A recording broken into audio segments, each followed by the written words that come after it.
ধরে যে আলোচনা, বিভিন্ন দলের মতামত এবং সবশেষে এসে এইভাবে রাজনৈতিক দলগুলোর সমন্বয়ে পারস্পরিক আলোচনার মধ্য দিয়ে বোঝার যে চেষ্টা, সেটা সম্ভবত আজকে শেষ।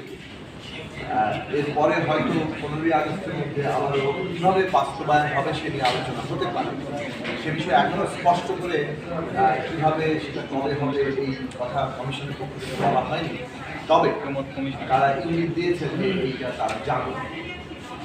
সেই দিক থেকে আমরা আশা করছি বাস্তবায়ন বিষয়ে আলোচনা হবে। আপনারা জানেন যে আমরা শুরু থেকে যে কথাটি বলেছি যে বাংলাদেশে একটা নতুন রাজনৈতিক বন্দোবস্ত তৈরি করতে হবে এবং সেটা অবশ্যই গণতান্ত্রিক রাজনৈতিক বন্দোবস্ত, এবং সেটা করতে গেলে বিদ্যমান সংবিধানের এবং রাষ্ট্র ব্যবস্থা একটা গণতান্ত্রিক পুনর্গঠন, এবং সেই ক্ষেত্রে আমরা আমাদের দলের দিক থেকে দীর্ঘদিন প্রায় 25টা দল এই দেশে গত 23-24 বছর ধরে জনসংহতি আন্দোলন লড়াই করে যাচ্ছে, এবং সেই ক্ষেত্রে অনেকগুলো প্রশ্ন আমরা সামনে এনেছিলাম। তার মধ্যে মূলত যে জায়গায়